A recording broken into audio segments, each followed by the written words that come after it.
In this particular case, what happened was Russ Smith came to town to look at some of the aircraft.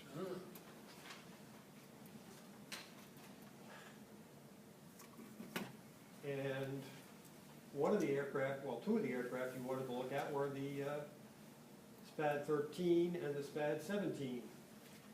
This is an actual quote from an email from one of the curators after we started looking at the SPAD XVI.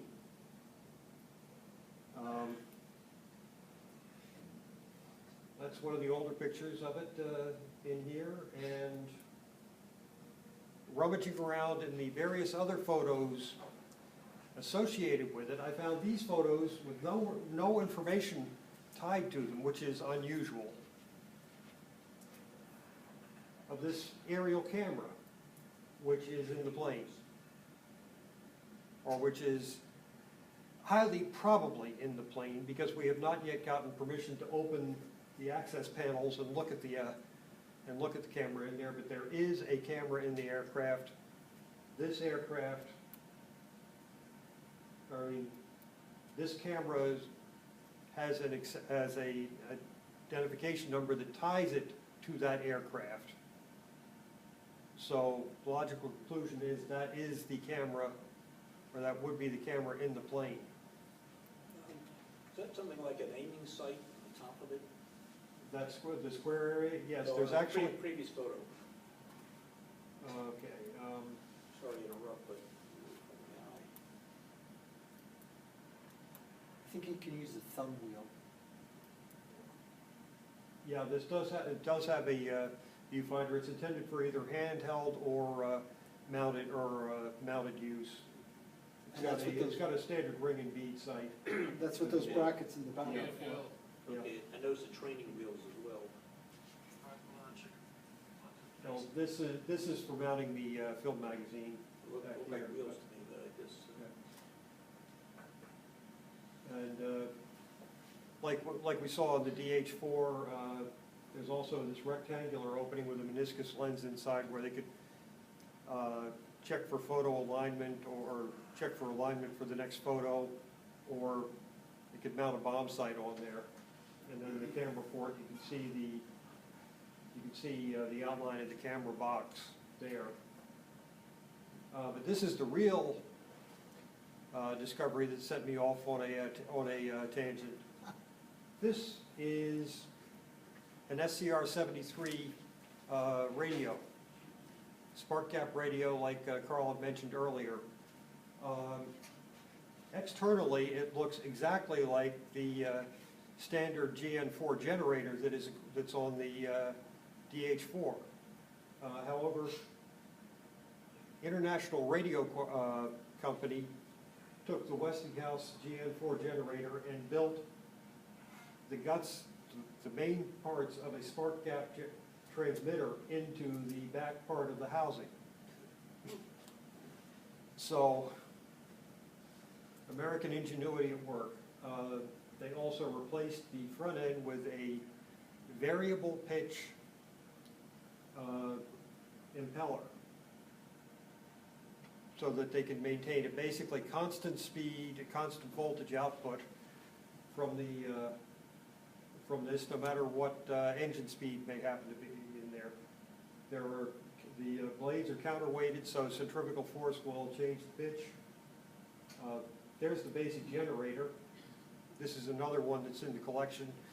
No, I didn't get permission to pull the one off of the Mitchell SPAD. And we haven't yet gotten the housing off to let you see the innards of it. But that's the generator, and pretty much from here back is enough space that they were able to put the spark gap transmitter in there. These are some of the electrodes they used in there for creating, and Carl mentioned this also in his talk. These all have different numbers of teeth. There is a set of 6 wheels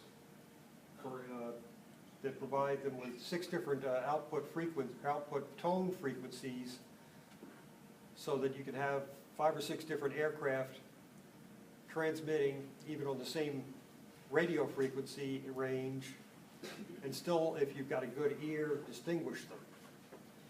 Also, if they're not too close together. Get them too close together and it is nothing but noise, but each one of these teeth is on, these are all keyed, and as the generator's turning, these are turning and they're making contact with a fixed electrode. The more teeth, the higher the pitch of the output tone. The fewer teeth, the lower the pitch. And so it's a pretty ingenious solution to dealing with multiple aircraft. This is the variable pitch impeller. This is another one in the collection. Here you can see the blades pretty much at a low speed, so the fine pitch, and then you can, this is a one that's fully set up. It's got springs here to keep the weights from flying out too easily. The second one we have in the collection doesn't have the springs in place, so you can see the two arms. They're closed here, and you can see the blade angle, and then they're wide open here, and you can see the blade angle of that.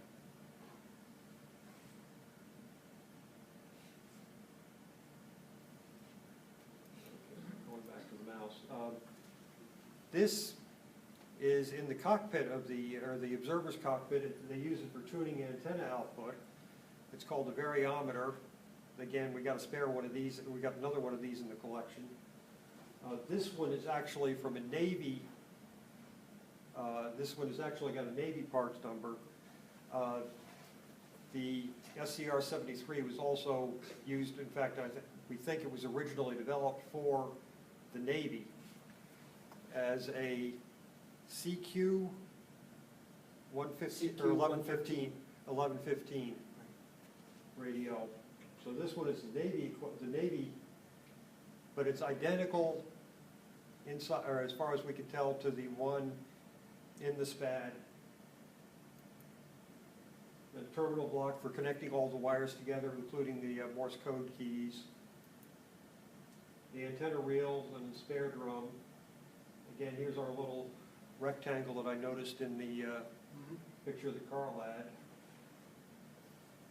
So you can see how the spare drum, so they could have antennas of different lengths stored up there. Here is a flameproof telegraph key for it. This is in the observer's cockpit. We've also spotted one in the pilot's cockpit. Well, actually, this one is in the pilot's cockpit. This one's in the observer's cockpit. They have a little winker light here, which when the key is not in use, the light is on. And when you start using your key, the light will be blinking to give you an idea of what's going on. So the pilot and the observer don't start trying to transmit at the same time, which, as you can understand, might cause problems. It's actually missing the key itself because the contact is only this little button here. There should be a key working around or wrapping around there that it'd be possible for an aviator with his heavy mitts on to actually work. Why would it be flame-proof? I mean, gee, I don't know. If the plane were on fire, who would care? Well, if the plane were not on fire and there was a little bit of gas flying around, or all these flammable, and don't forget, you're dealing with fairly high voltages here. It just means the key won't spark a fire. Yeah. It's not flame-proof from a fire. All right, thank you. The other way. Other way, yeah. It's not going to start it, it's like flame-proof flashlights for miners. Yeah, That, okay. The idea is that you don't want to start the fire.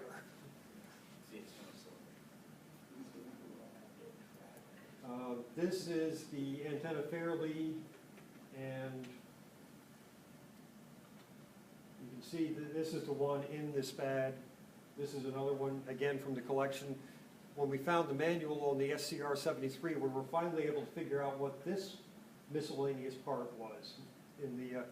We had a box full of miscellaneous radio parts that we are now able to identify at least one of them. We've got, what have we got, 16 or 17 more in there, something like. But to go through. Then the other plane that he wanted to look at was Ray Brooks Smith 4 with its photo panel here. And that's not a photo panel. That's the Bombay. He's got, they've got slots here for 2 bombs. You can actually see reflected inside here the release mechanism. Unfortunately, again, we haven't popped the panel to be able to get a detailed look at it. But it's there. It's even got his aircrew names on it.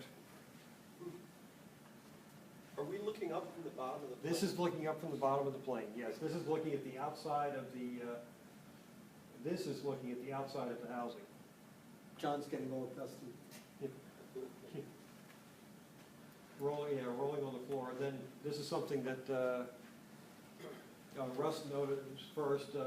There's actually no fairing along, and we don't know that this is absolutely SPAD XIII or original, or it just happens to be that it, in the history that the Air and Space Museum has with this aircraft, that there never was any fairing along here. But given that this strap is just rolling right around, we are assuming that the restoration was completely authentic to what was there, and that this, unlike many other of the aircraft, didn't quite have that fully faired in. Then the U-10. We've actually got a query out about John Weatherseed about these little nubs on the leading edge of the wing. I think it's so that when they were packing them, that they were keep the edge right off the surface of the crate. And then the Easter egg. See this access panel? Here's what's behind it.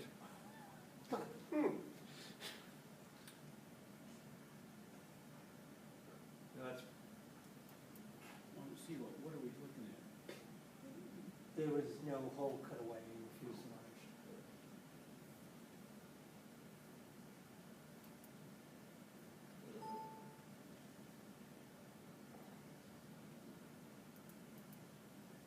you know, you see here the panel is open. There's the catch for it. Here's what's behind it. And that's it on the plane in that. Yeah, So it was put on there just to make people like us wonder what was behind it. yeah, right there, yeah. Imagine how many intelligence experts that drove crazy. Well, it's an engine access port, and it's just not been finished Yeah. for whatever reason. Possibly when they put on the, when they put on the Legend and Memory paint job. If they actually put on something other than if they actually laid fabric over or something. And this is actually one of the other things that I've actually gotten to photograph.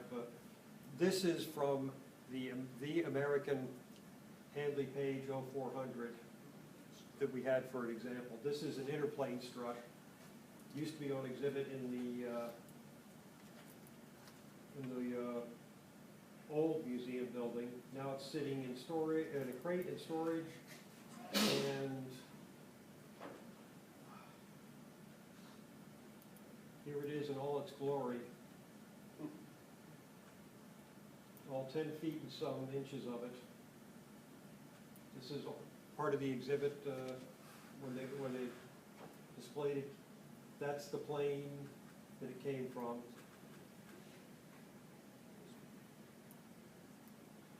And you can appreciate the detail. They had a cutaway so you can see the construction of it. You can appreciate the work they went to on that.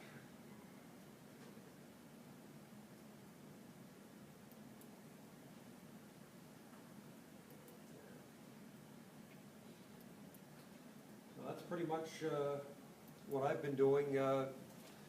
We're going to be trying to identify the rest of the pieces of that SCR-73 and report on them or document them all.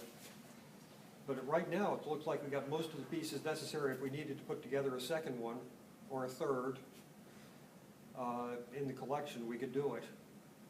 Although most of them are currently marked not to be used in a restoration.